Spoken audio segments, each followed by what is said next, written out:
Do you have a hard time focusing and wonder if concentration meditation will help? It will, but let me riddle you this first because, definitions matter.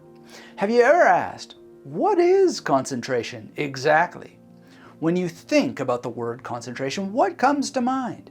It probably brings up images of someone super focused. Maybe they're reading a long and complex novel, studying for a big exam, or doing a task that involves being really careful.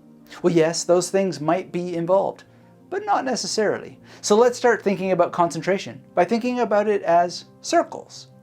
Why? Because the word concentration comes from concentric.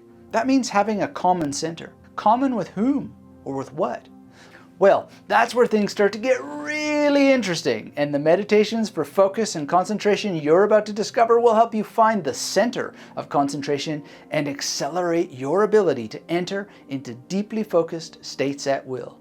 This is Dr. Anthony Metivier from magneticmemory-method.com, inviting you to get subscribed, hit that thumbs up, and let's get started with our first concentration meditation. This is a visualization training where you focus on an object.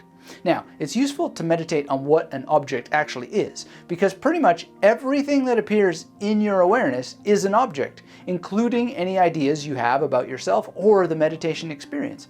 And because these things appear to you and in you, or in your consciousness, you technically are not that object. To experience what I mean, hold a cup in your hand, look at it, and then ask, where in my consciousness, where in my awareness, where in my concentration is this cup? You can then do the same thing with your eyes closed or with the cup sitting somewhere else in front of you. You can also get different cups and compare them. Ask yourself where the color on the cup is, what the color is, and what divides the color from the space around the cup. As you focus on the cup, you may also become aware of how there's so much color around you. The objects are not the color, but they're also not the color. As you start to see the distinctions and notice your mind has this great filter, you may begin to see how your concentration is a thing that's always on. Whether it's a cup, a playing card, a coin, or some other object, when you focus on an object in your environment, you can make endless inquiries about it. For a list of example questions you can ask, check out the resources section in the video description area. Another type of concentration meditation is to focus on words or word parts.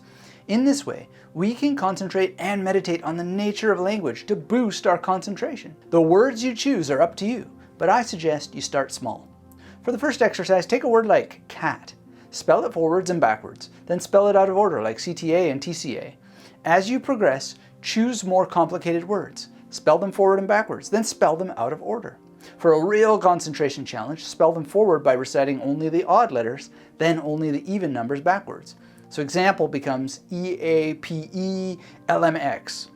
The direct improvements you'll see from this kind of work is to improve the mental organization of information in the space of your awareness.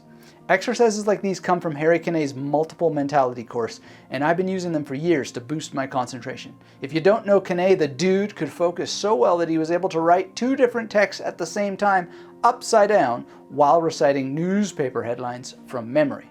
I've broken down a number of his exercises, so check out the resources section if you want more of his concentration meditations. They are powerful. Adding movement to your meditation might be just the ticket if you have a hard time with seated meditation.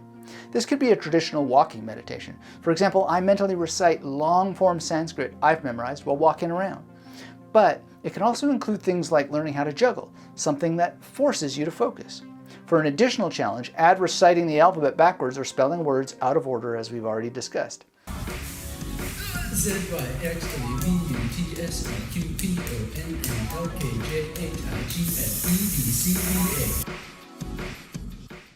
As you might imagine, the second you lose focus, you're likely to drop the ball and break the recitation pattern you're following.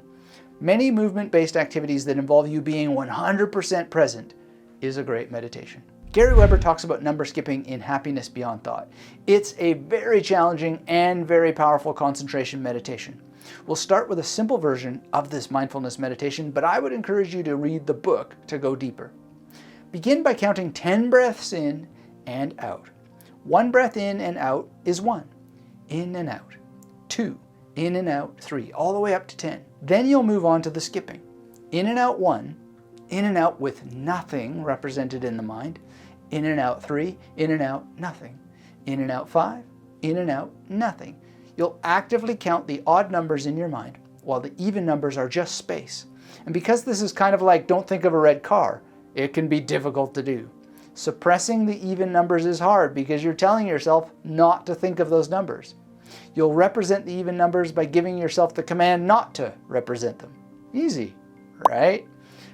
I didn't believe this to be possible, but with time and effort, I discovered it was doable. This is the path to removing symbolism in your mind and having persistent non-symbolic experience, or PNSE. It can lead to experiences of absolute bliss and perfect stillness during your meditation. Another type of concentration meditation is to sing or chant mantras. These can be either short or long form.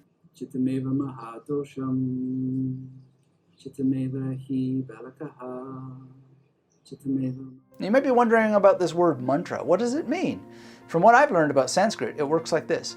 Man equals to think, tra equals instrumental.